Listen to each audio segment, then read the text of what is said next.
Hello hello hello hello hello hello hello hello सुरुवातीला जसा पाठ ना hello hello hello hello hello hello hello hello hello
कार्यक्रमाचा आस्वाद घ्या.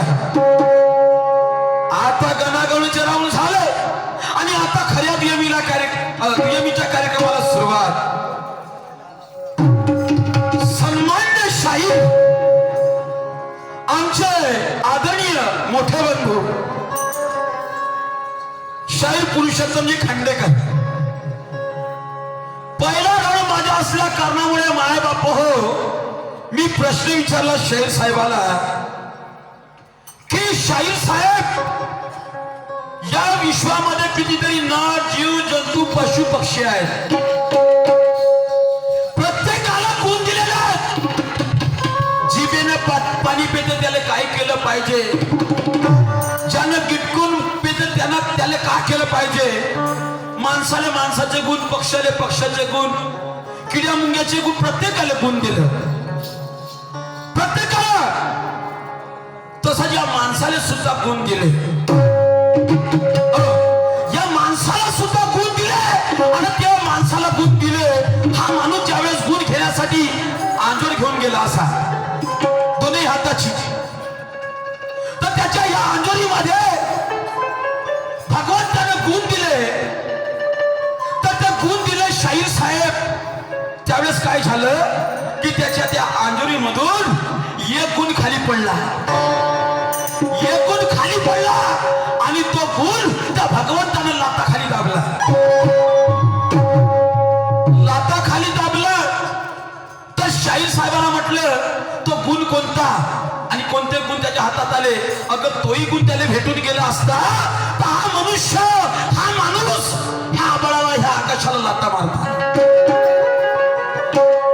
आता मला माहित होतं की आता पुरुषोत्तम शाहीर म्हणताना भाऊ खटका लागते, चांगल्या चांगल्या घाम फुटते. आता एवढा मोठा शाहीर तर आपलं काही ना काही अस्तित्व ठेवणारच. हे मला पहिलंच समजलं होतं. हे मला पहिलंच समजलं होतं. तर हे गुण काही हातात ठेवायचे होत का? शाहीर साहेबाची भाषा, हे काही गुण हातात घ्यायचे होत का? ते गुण प्राशन करायला लागते, ते डोक्यात घ्यायला लागते. मला माहित होतं पहिलंच तुम्ही असं बोलणारा म्हणून. हो, तिला भाषेत बोलायचं बरोबर तिला ओजडी म्हणतात. मी तुमच्या शब्दाचा विरोध करणार नाही सन्मान्य शरीर साहेब, पण तुम्ही जर एवढा जर विचार करत असाल, मी काही पागल थोडी होतो. मलाही माहित आहे शेणामधून पोरं पैदा झाले, आंबा खाऊन पोरं पैदा झाले, हातातून झाले, कानातून झाले. ह्या गोष्टी तुम्ही काही मान्य करणार नाही. कारण तुम्हाला आम्ही जे वाचतो ते आम्ही काय ते कुठचं व्हायला काय होईल ते माहित नाही. सन्मान्य शाहीर साहेब, ज्यावेळेस तुम्ही आता म्हणल्या का बा तो गुण आलोळीत घेतलेच नाही, मग पडण्याचा विषय आला छुटून, तर शाहीर साहेबांचं म्हणणं पडलं तर तो डोक्यात घेतला गुण. तो गुण म्हणते एक जो खाली पडला तो म्हणते मोक्ष. माणूस मेल्यानंतर आजी म्हणते की बाबा याने मोक्ष भेटू दे, मोक्ष भेटू दे. सन्मान्य शाहीर, खरंच तुमच्या जर बुद्धीला पटत असेल तर मी असं नाही म्हणत, जर तुमच्या बुद्धीला सापेक्ष ठरून राहिलं तर ठीक आहे, तुमच्या मते तुमचं उत्तर बरोबर आहे, पण माझ्या मते तो उत्तर बरोबर नाही. समजलं का? तुम्ही म्हणाल की माणसाला जिवंत मेला तर माणूस जिवंतही झाला पाहिजे, ही विद्या आहे. ह्याही विद्या तुम्ही असं नको समजा, माणूस मेला त्याला जिवंतही होता येते, पण त्या गोष्टी त्या गुणाचा वापर करून ठेवा. तोही गुण माणसाजवळ आहे, लक्षात ठेव जा. हो, पण त्याचा वापर कसा केला पाहिजे हे मात्र माणसाला माहित पाहिजे. हो, माणूस पाणी पिल्यानेच वाचते, लक्षात ठेव जा. माणूस पाणी पिल्यानेच वाचते आणि पाण्यात डुबल्यानं माणूस मरते, हे लक्षात ठेवा. लक्षात ठेवायचं तुम्हाला. हो, आपण म्हणून पाण्यानंतर माणूस मरते, पाणी काय प्यायला पाहिजे, पाणी कशाला प्यायला पाहिजे, असा 2-3 प्रश्न आहे शाहीर साहेब. समजलं का? माणूस, अरे माणसाला माहित आहे अन्न नाही खाला तर माणूस मरणार आहे, जिवंत राहण्यासाठी माणूस जेवण करते ना भाऊ, जेवण करते ना. पुन्हा मुक्ती पासाठी सुद्धा काही नाही काही आहे, काही नाही काही आहे, ते माणसाजवळ आहे. समजलं का? पण त्या गुणाचा वापर करता येईल ना तेव्हा ना. पण त्याच्याही पलीकडे असा एक गुण आहे का तो माणसाच्या अंगात राहिला असता तर हा माणूस आकाशाला लाथा मारता. शाहीर साहेब, काही हरकत नाही, काही हरकत नाही तुम्ही बोलल्याबद्दल. आता डोक्यातच घ्या लागते म्हणलं मी काही बोलू शकतो का? कारण मी लहान ना तुम्ही मोठे, नाही का? आता मी वाचन ते खोटं आहे, तुमचं खरं आहे. चला, पहिला राऊंड आहे, पहिली पिलं वेळ आहे. 4 गुण सांगतात शेख साहेब माणसाजवळ आहे म्हणते. धर्म, अर्थ, काम आणि मोक्ष नाही म्हणते. मोक्ष पल्ला म्हणते शाहीर साहेब. ठीक आहे, काही हरकत नाही. आता तुमच्या पाहून आम्हाला शिकायचं होतं, पण काय शिकवायचं आहे शाहीर साहेब? माझ्या मते उत्तर पटलं नाही. नाही पटलं म्हणून मला काय म्हणायचे आहे. अरे या सर्व बंधू भगिनींना माझ्या सतोष प्रणाम धन्यवाद आहे. सर्व बंधू भगिनींना माझ्या सतोष प्रणाम धन्यवाद आहे. तुम्ही येथे चालून आले, तुम्हाला काय पाहिजे ते मलाही याद आहे. फक्त माझी तुमच्याशी फरियाद आहे. कोणती? फक्त माझी तुमच्याशी फरियाद आहे. अरे शांत चित्तेने बघून घ्या की दोन्ही शहराच्या शायरीत किती स्वाद आहे. कारण मी ओजळ म्हणलं तर शाहीर साहेबाला नाही पटलं, डोक्यात ठेवावं लागते म्हणते. म्हणून काही ह्याच्यात नाही. ज्यावेळेस रावणाच्या हातात, आता तुम्हाला लिंग समजते का काय होतं? तुम्ही जर विचार कराल तर लिंग काय हातात त्याची वस्तू होय का? होय का? आणि तेवढंही नाही, जर रावणाने लग्विले बसला तर नदी नाले भरून आले, हे तुम्हाला माहित असेल, हे माहित असेल. का करायचं आहे? तुम्हाला ह्या गोष्टी पटतच नाही ना, पटत नाही, काही हरकत नाही, मी काही बोलत नाही. हो, मी तुम्हाला बरोबर कचित पकडी त्याच्याबद्दल बोलेन. हा पहिला राऊंड डिस्काउंट आहे, तुम्हाला लक्षात ठेवा. कारण मैं आगे चल रहा हूं क्योंकि पहला मेरा राउंड है. मैं आगे चलूंगा क्योंकि पहला मेरा राउंड है. नसीब इतना अच्छा ही अच्छा लाउड स्पीकर साउंड है. ये फिर मैं तुम्हें कुछ नहीं बोलूंगा, ये तेरा डिस्काउंट है. ये फिर में मैं तुझे कुछ नहीं बोलूंगा, ये डिस्काउंट है. लेकिन अगले फिर में ऐसी बात नहीं तो समझ लेना आखरी बाउंड है. आखरी बाउंड म्हणजे वेगळं नको समजा. वेगळं नको समजा. आखरी बाउंड म्हणजे कधी कधी कोण्या गोष्टीची निमित्त असते सहन करण्याची. निमित्त असते. तसं माणसाला 100 गुन्हे माफ आहे. किती पाप करत होईल. 100 गुन्हे ओलांडले 101 गुन्हे त्याचा फैसलाच आहे. लक्षात ठेवा. शास्त्र म्हणते, पुराण म्हणते, मी म्हणत नाही माझ्या घरचं. ऐका. म्हणून आता माझ्या म्हणणं आहे की तुम्हाला आता बाउंड आहे समोरच्या राऊंड साठी, तर तुमची काय इच्छा आहे ते व्यक्त करा आणि तसा राऊंड करा. म्हणून माझं सावधान गीत आहे तुमच्यासाठी. ऐका. एक तर जय माय बापू.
सापडल्या. कशी सापडल्या. फक्त तुम्ही दावा करता का शाहीर माझ्या जर खोटा आहे तर तुम्ही फक्त समोर पेश करता. तयारी करून चालू मी परिपूर्ण तयारी थांब. एवढं लक्षात ठेवजा. कारण शाहीर साहब हम चोरों की वफादारी नहीं करते. हम चोरों की वफादारी नहीं करते, फजूल की दुकानदारी नहीं करते. हम चोरों की वफादारी अरे नहीं करते, फजूल की दुकानदारी नहीं करते. अरे हम वो स्वाभिमानी शायर है शाहीर साहब. हम वो स्वाभिमानी शायर है कि दोस्तों से गद्दारी नहीं करते. म्हणून मी जर विचारलं तुम्ही त्याचा काम मला 100% माहित होतं म्हणा शाहीर साहेब हे बोलणार आहे ना. खरंच माझ्या मनात तुम्ही बोलल्या. हातात घ्यायचे होय का ना पायात घ्यायचे होय का. काही हरकत नाही. ज्याला तुमचं तुम्हाला सोबते नाही का तुम्ही सिद्ध करून दाखवजा. तुम्ही जेव्हा एवढं दाव्यानं बोलल्या तर तुमच्यापाशी पुरावा असाल नाही का. तुम्ही बिना पुराव्यानं बोलू शकत नाही एवढी मला माहित आहे. तुमचं खा पाच आहे जी. खांडेकरची म्हणताना बापा बापा बापा काही शहराचे धोत्र बोले होईल ते माही झालं आहे. हात लावून पाहिजे पुढच्या फिरा. ते काही असेल तरी आता तुम्ही माझ्या कचीत सापडल्या. म्हणून कचीत सापडल्या म्हणून तुम्हाला मी कटलं कापून टाकीन असा भाग नाही आहे. मी तुम्हाला सावधान करत आहोत. का म्हणून सावधान करत आहोत. कारण तुम्ही ताकदवार ताकदवार म्हणजे बुद्धिवान समजलं का. म्हणून अरे तू बचा ले खुद को बचा ले. तू बचा ले खुद को बचा ले.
लोणखैरी नांदा आणि भावी पंचायत समिती उमेदवार यांच्यावर माझ्या पार्टीला 500 रुपयाचे पारितोषिक मिळालेलं आहे.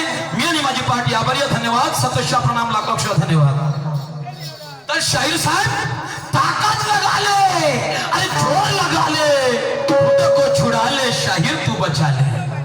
हाँ, क्योंकि शाहिरी सामना ऐसे नहीं लिया जाता.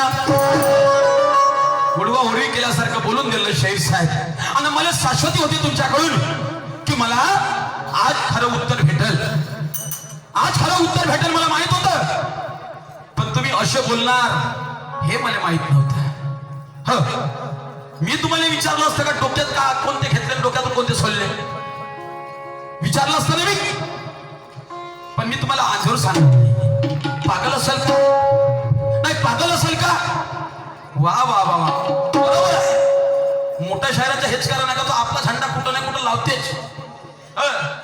मस्त प्रबोधन आहे. गणामध्ये बोलता बोलता शाहीर साहेब बोलले, म्हणते देवाचा बाप भेटते खरा तर म्हणते, देवाचा बाप भेटते खरा तर म्हणते, देव कायले पकडा त्याचा बाप पकडा म्हणते. याचा आता तुमची बुद्धिमत्ता लई प्रगतीशील दिसून राहिली नाही का? पुढच्या फेरात बोल, आता नाही बोलत, आता नाही बोलत. तुम्हाला बापही सांगेन मी कोणता बाप असते. आता तुमच्याही मला लक्ष पाहू द्या, तुमच्या मागेशी काय आहे म्हणून. जास्त मजुरी करणार नाही मी, लक्षात ठेवा. शाहीर साहेब असं नसते. आम्ही कुठंतरी वाचलं, कुठंतरी पाहिलं म्हणून बोलतो, लक्षात ठेवा. हो, तुमच्याबरोबर कमती करायला काही साधी गोष्ट लागत नाही, आम्हाला माहिती आहे. हो, हलवली डोईनं भुलवली बाई, तुम्ही तर भुलवल्याच काही झाले.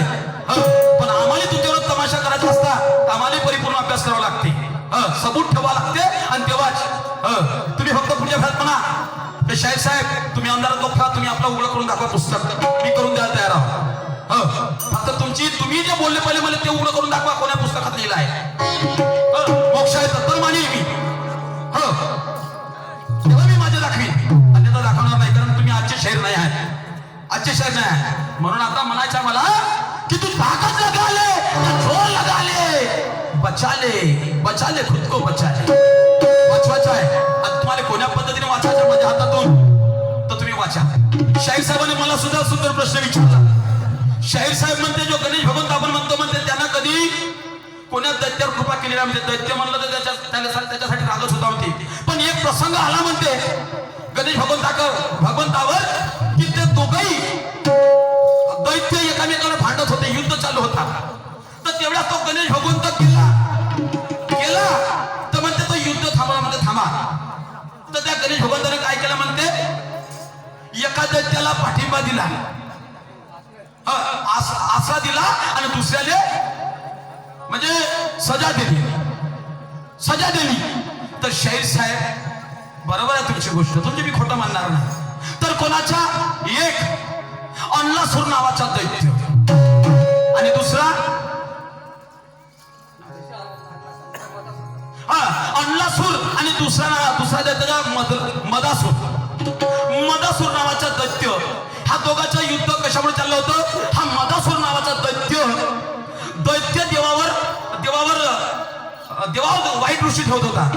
म्हणजे दैत्याचे देव वेगळे आणि देवाचे देव वेगळे, जसे आपण ऋषी मुनी नाही का. आणि हा अन्नासूर काय करत होता, ऋषी मुनीला त्रास देत होता. हो, तर म्हणून ह्या म्हणे माया देवाला तू त्रास देते, तू त्याला देता, महाबळ युद्ध कर म्हणून त्याचे युद्ध झालं. पण जो मदासूर नावाचा जो दैत्य होता त्याला पाठिंबा दिला. कारण तो विरोध आपल्या देवाचा करत होता, फक्त दैत्याच्या देवाचा. हो, जो असत्याच्या मार्गाने गेला, असत्याच्या मार्गाने त्याचा विरोध करत होता आणि हा करू देत नव्हता, हा इकडं करे. तर याचे युद्ध थांबलं. तर शाहीर साहेब या गणेश भगवंताने काय केलं, त्याचे युद्ध थांबवलं. तर या मदासूर नावाचं काय केलं, त्याला पाठिंबा कोणता दिला, सारा कोणता दिला. तर त्याची जे वाईट दृष्टी